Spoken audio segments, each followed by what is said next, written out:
Hello, everyone, and welcome to Dads Drinking Bourbon. If you found us on your podcast provider, I don't know what the heck you're thinking, but my name is John Edwards. With me, as always, is Zeke Baker. Say hello, Zeke. Hello, good evening, good morning, good afternoon. Wherever you are, thanks for making us a part of your day. And we have a special guest today, Zeke. Not only are we confined to the garage, and it's way too late at night, somebody also came from Kansas City to join us, and that person is Chrissy Martin, otherwise known as Add a Little Dab of Bourbon. Well, thanks for having me, guys. I'm super excited actually to be here. So, granted, we'd have a nice bourbon discussion lined up, but, I should clear the air on this. Since there are at least a few decent barbecue joints in Nashville, how does it equate to KC? That's a really tough one. Be brutally honest. We will be later about the Okay, the so to be brutally honest, it doesn't come close. Okay. It doesn't. I mean... Did you go to Peg Leg? Did you go to Martin's? Yeah.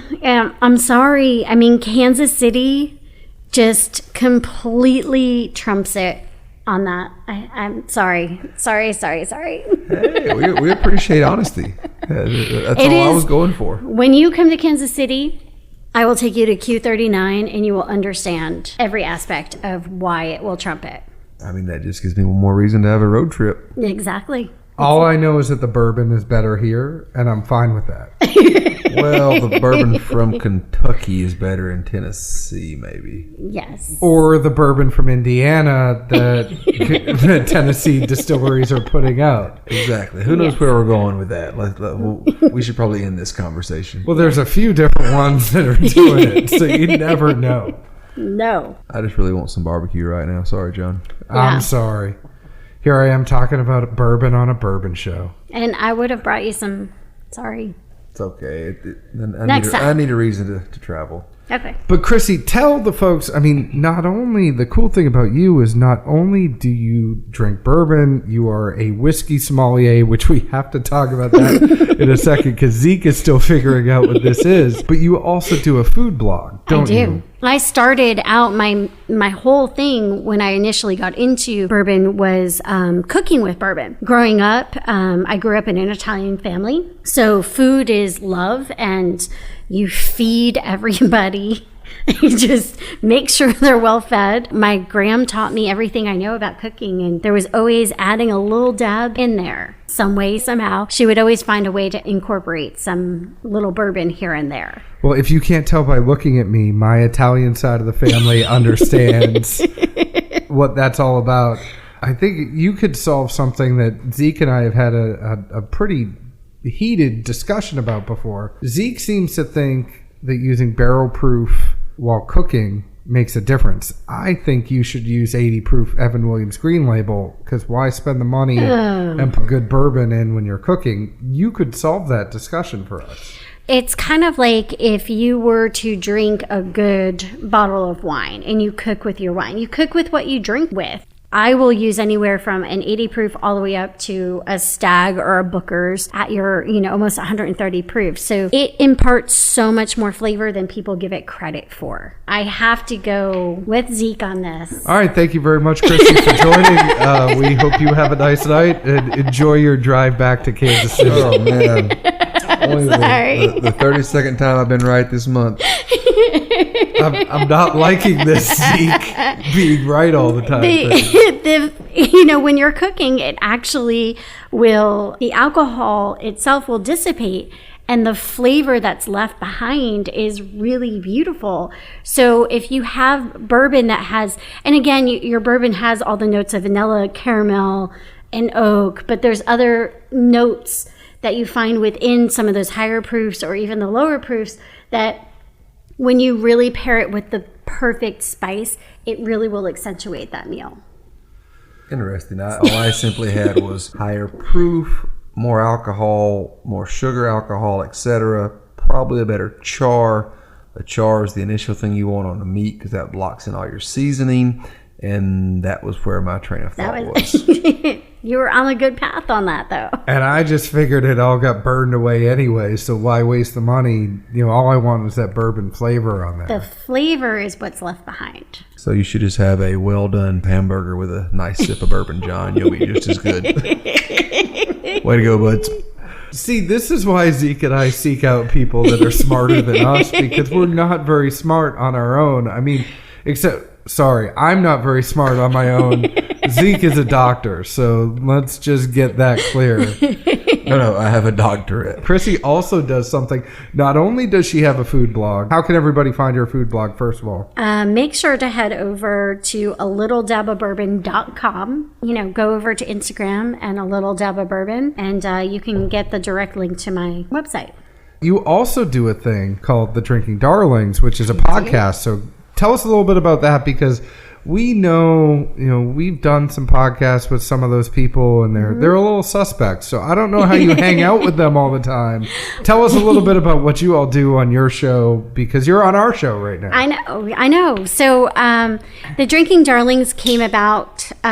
Chris, who has been my best friend for about 10 to 12 years now, she and I have always wanted to do something together. And then there's BG, the bourbon girl, as most people know from Instagram. So the three of us got together, kind of like a kismet type of serendipitous, if you will.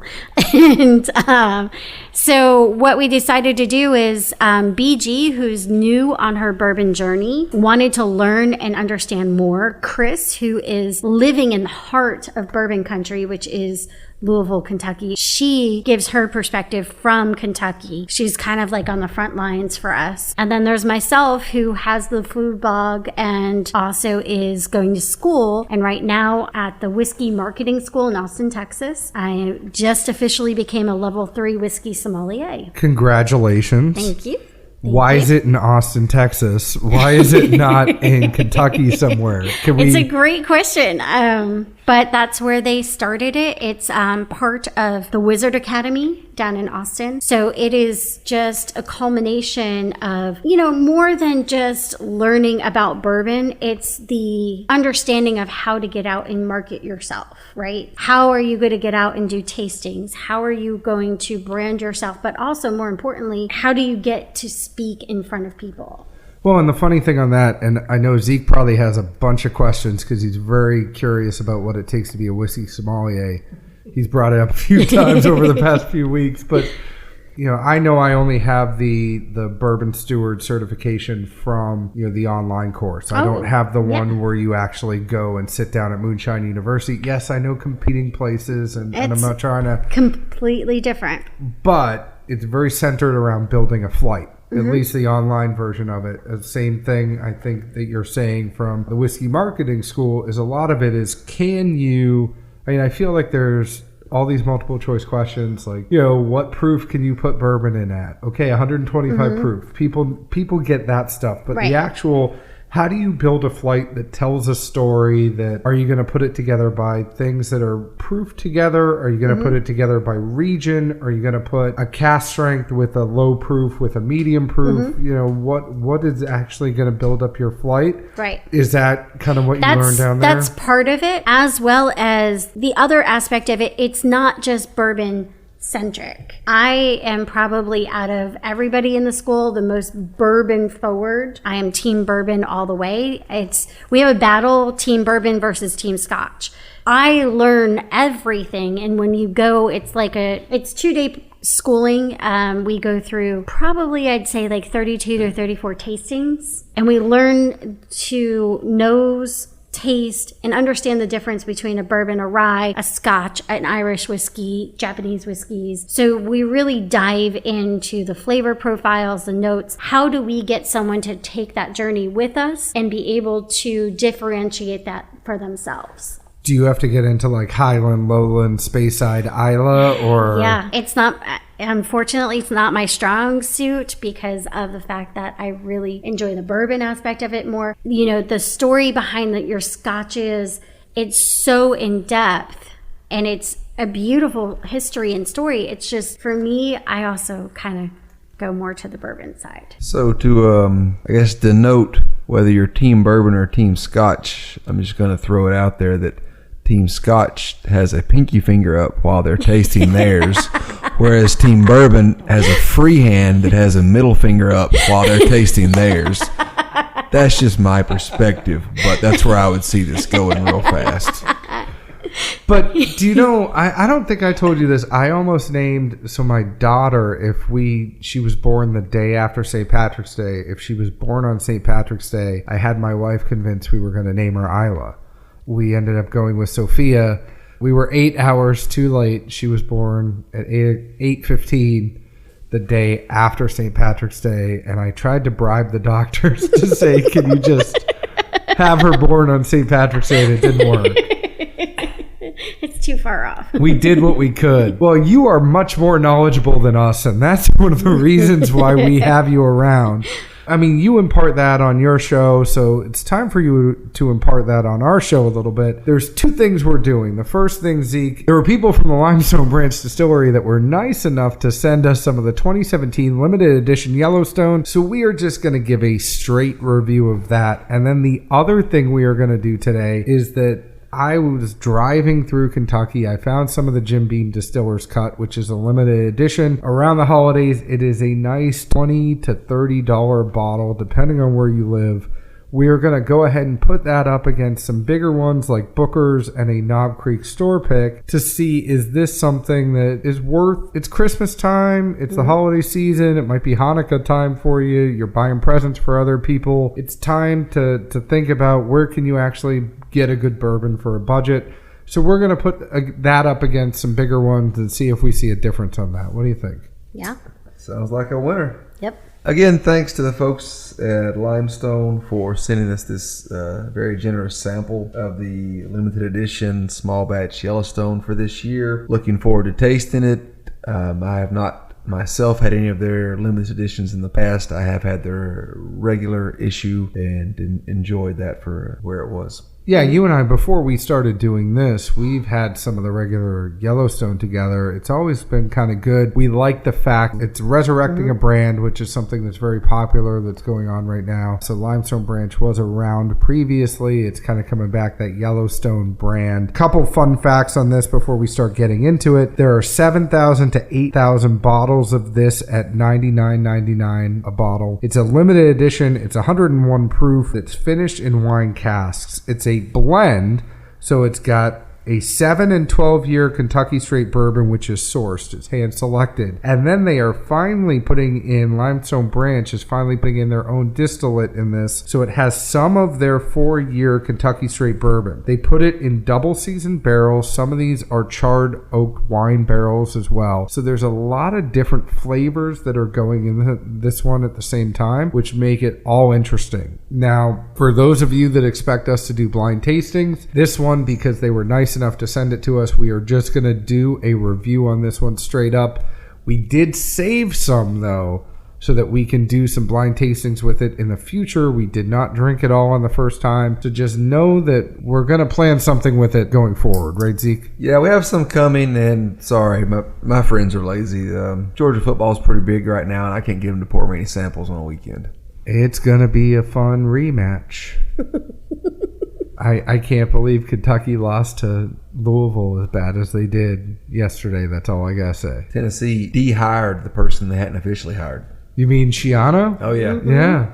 They de-hired him. I think it's funny they still think they're going to get Gruden.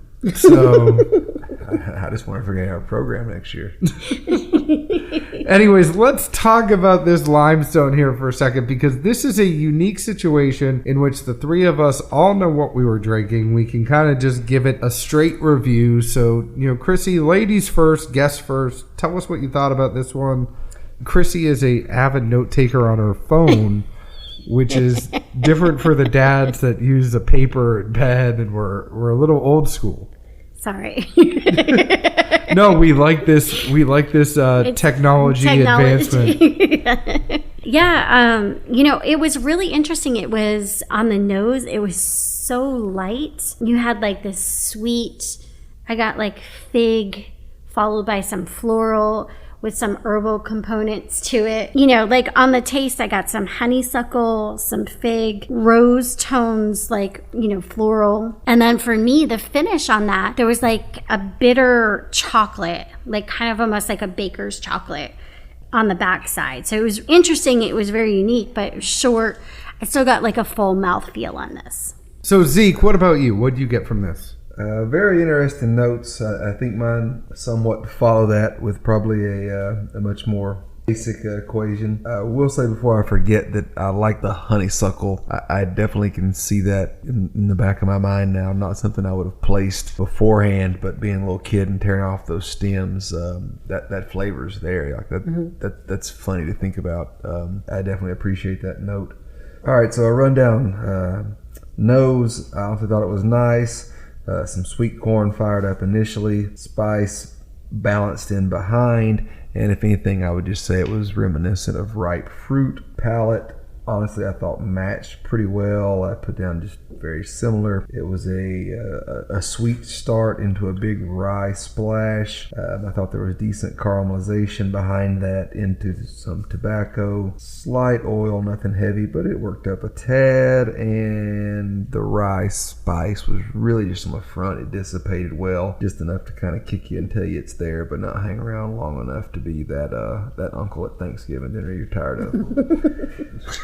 Regarding the finish, I'll say it was short, just simply because it didn't hang around. There was a lack of an oil or mouthfeel to it. But again, really just a nice balance of sweet into rye into tobacco. 3 good phases and transitions, and nothing that I would literally complain about it all. I honestly did not know there was any wine barrel finished until after the tasting. I still don't place it. For me, I looked at this. The nose to me was earthy. It was kind of like being in a fresh meadow. I didn't get a lot of stuff from that. I'm trying to use Zeke's similes and metaphors here. Were there unicorns? There were unicorns. But it was kind of like being in a fresh meadow. It was a very fresh smell. It was very earthy, but it was not like grassy or anything like that. I didn't get a lot of super specific hint. In my nose, it smelled fresh. I got a smooth front, spicy back, so I really got that first hit of it. I go, oh, this is smoother than I thought it would be. And then that rye spice kicked in, and I really felt that on the back. It wasn't, like Zeke said, and like you said, Chrissy, it wasn't super pronounced. It was very short, that spiciness. It did not travel down my throat. I got some butterscotch and caramel, slight peppery spice on the finish along with the rye. All I wrote down for the finish was wine. And for me, it was the phases that you were talking about. I think I had that earthiness on the nose. I really got that 2-phase in the taste of the smooth to the spicy. And then the finish, to me, it was that dry mouth, that wine taste. It very much reminded me of that Jefferson's Grand Selection that we had. Talk about the finish. It had that wine, dry mouth part of it that I could kind of, that lingered. Where Zeke said he thought the finish was short. I thought the finish was a little bit medium to long because of the wine. And I think that's where they expected the finish to be, was more in the wine category. It was very good. I liked it. It's interesting because both of you said that, like, you got that rye spice. And I didn't find that rye spice. Nor did I get, like, knowing that this was finished in wine. Like, I didn't pick up on that wine at all. And to your point, I'm not a big wine drinker, so maybe that's why I didn't taste any of that. Or maybe that's where some of that floral sweetness comes into play too. And which even on one of the other products that we've had, the minor case rye, which is finished in a wine, and honestly we both liked heavily, especially for a 2-year rye. It's one of the few things that I thought the wine balance was there, but it was noticeable. Yeah. But this thing, I literally, if someone told me it was finished in wine, would almost say, show me on the label. I don't believe it. Right. I do agree with that. I believe that's something that we've picked up more because we have found so many finishes in wine lately. I mean, look at Belmead down the street. They have the sherry finish. They have the cognac finish. They have the Madeira finish. There's the minor case that just came out that has the wine finish. There's the Jefferson's Grand Selection. Wine finishing is becoming more of a trend, and we know that means it eliminates it from being an actual bourbon. It is a bourbon finished in a wine barrel. It doesn't mean it's not enjoyable.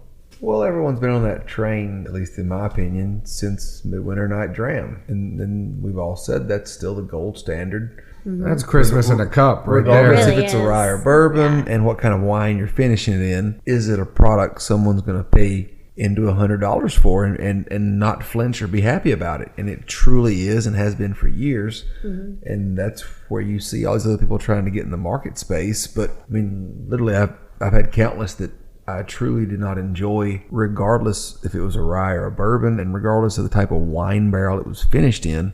They ultimately all failed to have a balanced taste.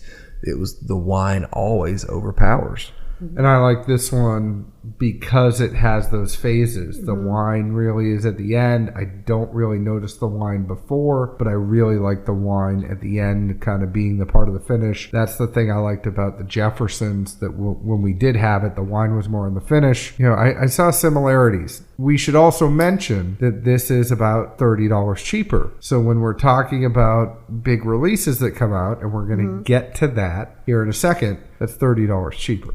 In comparison? Well, so it should be said that Chrissy does have some of the Jefferson's Grand Selection that she hasn't opened yet. True. So it's hard for her to make that selection. I know Zeke is not a huge fan, which it's okay. You know, whatever that thing you had that was white wine finished, it's red wine. It went through the roof of my mouth and out my nose, and it tastes like a white wine finish, but it's red wine. Okay. All right, so we have to move on. We have a lot to get in a short amount of time. What do you all think? Would you spend money on it? Just not even a buy bar pass, not anything like that. Would you spend money on this in some way, shape, or form? Zeke? I would. It's not an inexpensive bottle, and I will even say I was prejudiced heading into this, seeing the past 2 years releases. Literally, it offered at what seemed to be stores maybe breaking even, maybe taking a hit just to move the inventory. So I had my doubts. You're not going to be disappointed in this. You're not going to buy a case, but it is truly a really good bottling.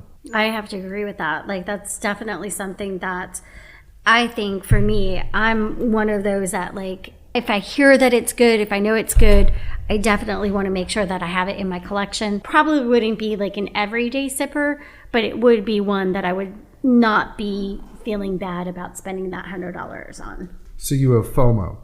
I do. I totally do. Her husband is cringing over in the corner hearing this. He knows. It's much better to have a $100 bottle you enjoy than one you pour just because the people that are in the room know the price you paid for it and you know how bad it tastes. Yes.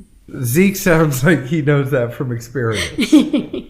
So I know I didn't get to jump in yet. I would spend money on this too. I think for the same reason that you guys said, $100 for a limited edition when there's other things that are coming out. We have, Zeke and I have talked about a 2-year rye coming out for $120. There are limited editions coming out for $130 and above.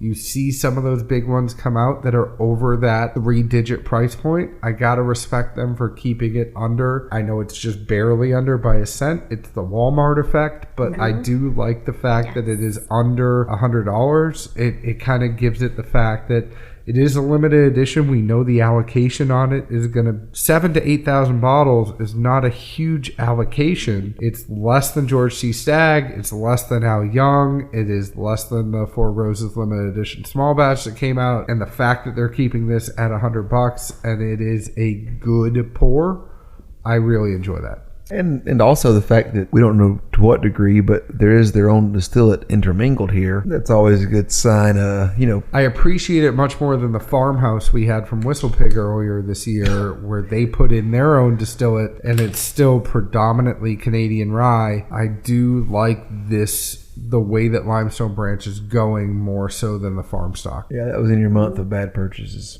Yeah, and I bought 2 bottles, so I don't know what was wrong with me. Ouch. And one of them, the seal broke, so I am stuck. I can't even trade it, which is awful. It's sitting in my closet, the seal broke, and I can't even trade it. Time for blending. Yep. Yes. So, moving on, by the way, I happened to pick up a Jim Beam Distillers cut, which we are going to go ahead and put against a Booker's that is about 127 proof and a Knob Creek that is about 120 proof, which I know that doesn't sound like it would match, with 100 proof Jim Beam, but there are characteristics of this Jim Beam that are very similar to the Knob Creek, and let's go over those. So this is a limited edition Jim Beam, which is $20 to $25 on the price point.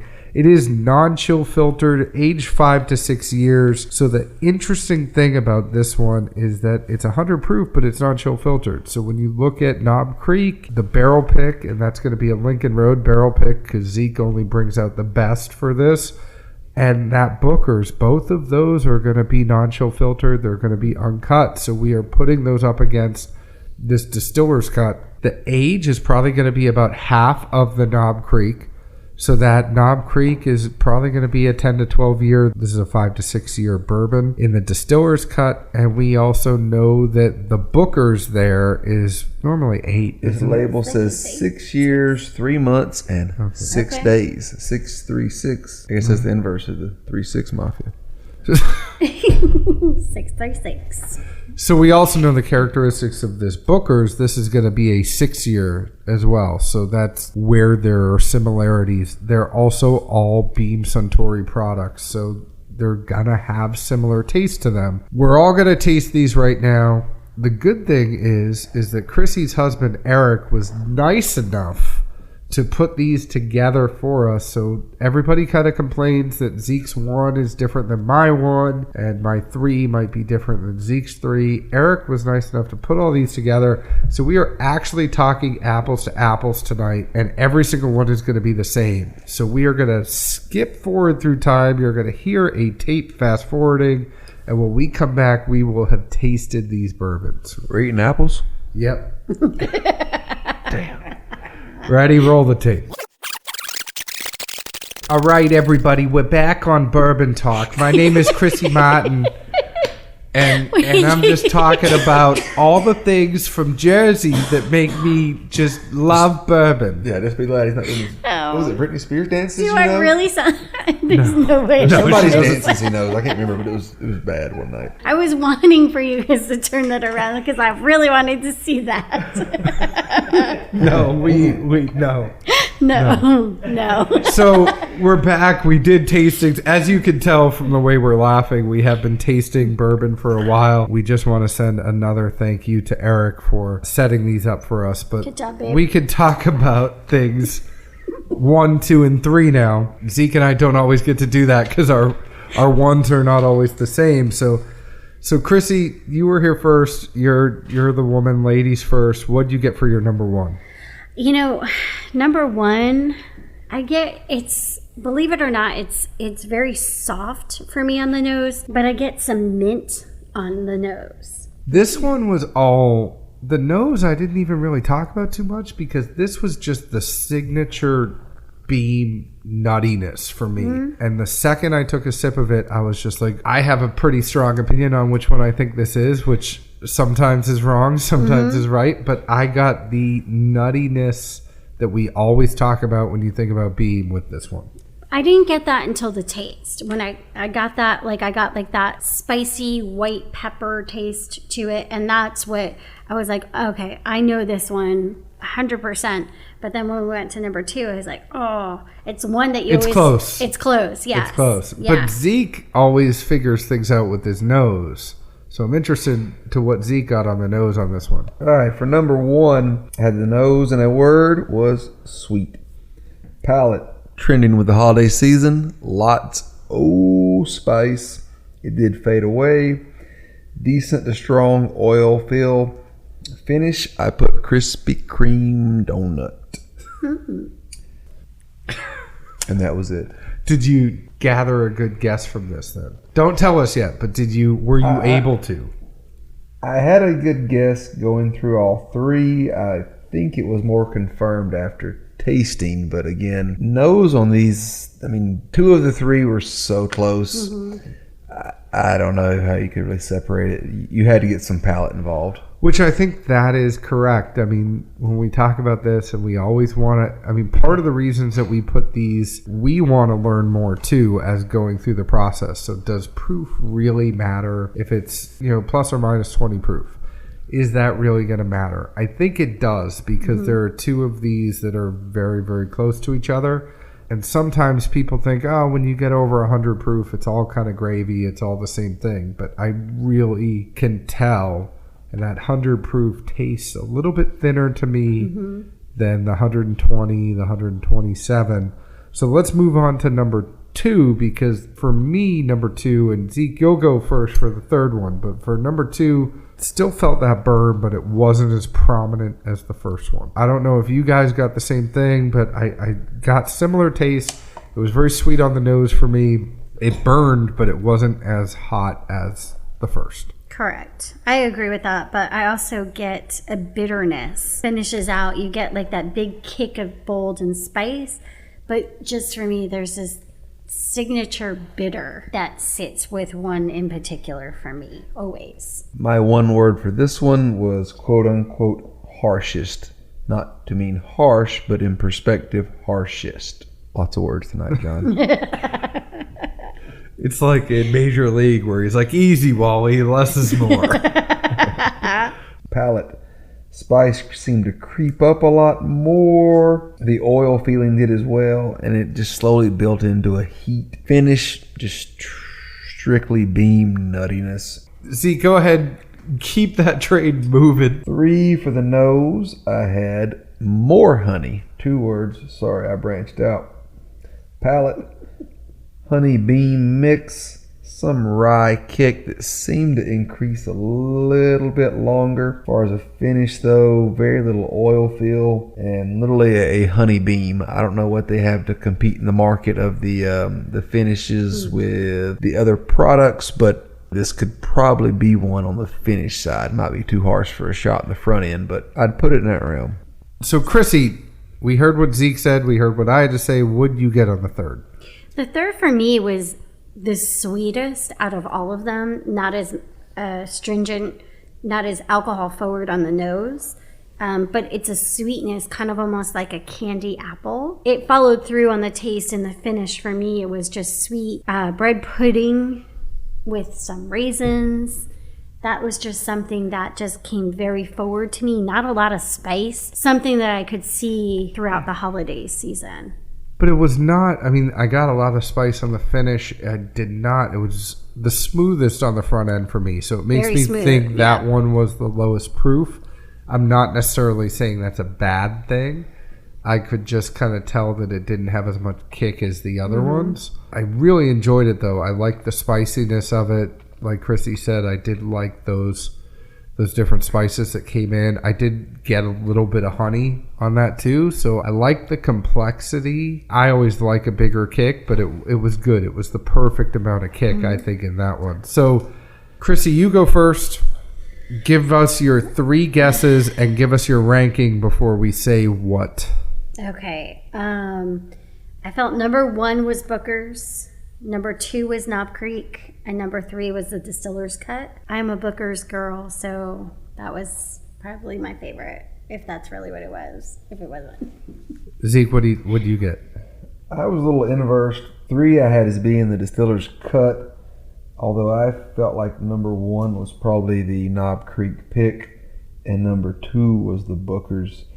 Just the way that the heat seemed to creep up, build over time, and really the finish on number 1, honestly, it was a Krispy Kreme donut to me. That defines a store pick, and it's not like Lincoln Road will have a bad one. No, and that's kind of what I debated with. I think we all were in the same realm in which we were really torn between 1 and 2 being the Bookers and the Knob Creek, but I think we could all agree that number 3 was the Distiller's Cut. Zeke, like you, I would tend to think I can't imagine Jamie Farris picking something that did not taste amazing and that had some harshness to it. That 127 proof, I think it's 127.6 or 4 that's on there.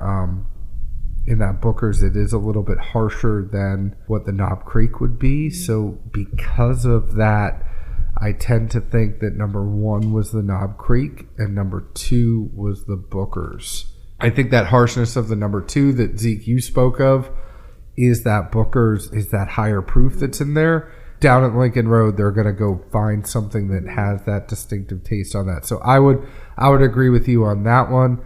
I think it's time we don't let him behind the microphone too much, but it's time we let Eric come over to the microphone, speak into that mic clearly, and say which ones we have. Yes. Well, thanks very much, guys. I appreciate you letting me kind of be. This is a lot of fun, but You are the judge, jury, and executioner. I am the judge, right jury, now. and I'm also the husband of a sommelier, so I get to do a lot of blind tastings. But you have to drive home with her I if she's do. wrong. And unfortunately, I'm the bearer of bad news that she was the only one who was incorrect on this. So the first one was Knob Creek, the second one was Booker's, and the third one was Jim Breen, Distiller's Cut. Does that make you think a little differently about your Bookers?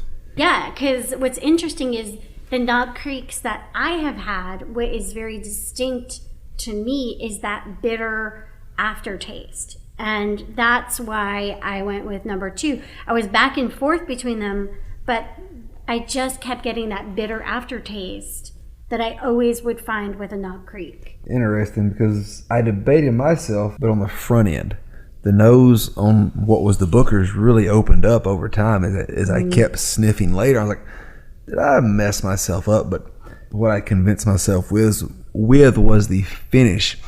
And I just get a big, fresh, hot neon sign of honey glazed donut ready to come get me. Like, just goodness. I can totally see that. But like, there's, for me, like every Knob Creek I've ever had has been a bitter, sour finish to me. And I get that on that number 2. And that's why I was like, okay, this is it, and that is what it is. I wish I could get a neon sign like that and look skinny like you.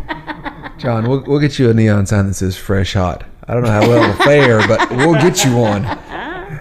Too bad you don't have a dog anymore. So, Eric, how often is she wrong? That's what I want to know. Does this happen often? No, actually, she's pretty good. We do a lot of these blind tastings for fun at home, and usually she's spot on. I'm pretty bad, actually. Can you please attest before we leave that you are a fair and impartial jury? Because I feel bad that she came into our home court. But that's... I absolutely do this. And we do this a lot at home, right, Chris? I mean, we play this game, and your podcast is kind of an inspiration for us, and we like to do this. And it's always interesting what you get. And I think it speaks to kind of what we talked about and what you guys have spoken to is some of these barrel picks, it's fascinating how different they are and how more complex they can be in the original. And if we could inspire one youth in America, we know what you did our But job. also, I think it goes back to the point of how subjective taste is. And when you have, one particular bourbon that just sticks with you like that, it's kind of hard to move past that and look at the other components. And that's kind of like, for me, I don't look at it as wrong. It's that component in which it's stuck with. Well, and you learn something new. Yeah. Which is, so Distiller's Cut, $20-$25. I don't think, my personal opinion, Jim Beam did not send it to us. We do have to make a disclaimer that Limestone Branch sent it to us, but that would not change our opinion in any way. We would always give an honest opinion. We did really like it. Jim Beam, I bought it in the store myself. $20 to $25. We also bought the Knob Creek and we bought the Booker's ourselves. I think at $20 to $25, it stands up pretty well against those.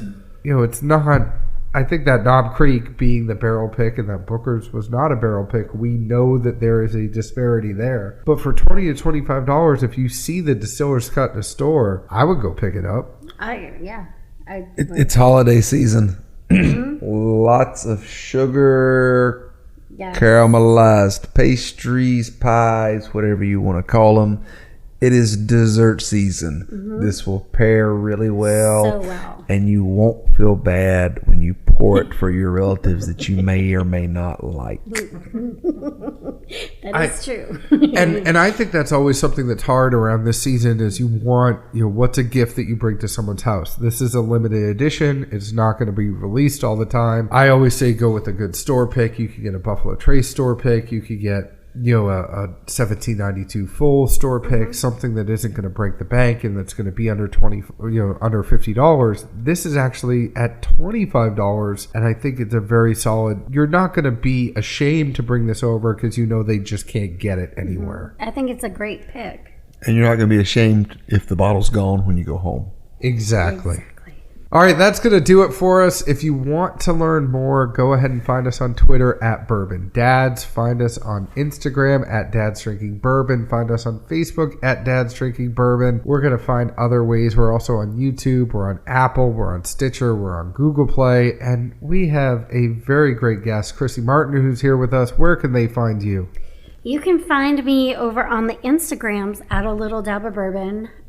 Check out my website, littledabofbourbon.com. Also on Facebook, Little Dab of Bourbon. And the Drinking Darlings on iTunes, Stitcher, Google Play. All that fun stuff. All the good stuff, yeah. We have dadsdrinkingbourbon.com, but we don't have enough good pictures of Zeke and I together, so it's just kind of there. We're still waiting on the big group hug. And if anyone wants to find me, I'm going to be exploring what Chrissy posts as far as bourbon and cheese. I think cigars are too heavy. Salted meats, I can't get behind. But who doesn't love cheese, as my father has said my entire life? Well, we are very interested to see. I think that bourbon pairing, just like wine pairing, is going to be the wave of the future. So we are looking to see where Chrissy takes that. And she's going to start her own school as to how to start pairing bourbon with food. Yes. But for that will do it. Thank you all for joining. Tune in again. We'll see you all next week. Bye. Ciao. Cheers.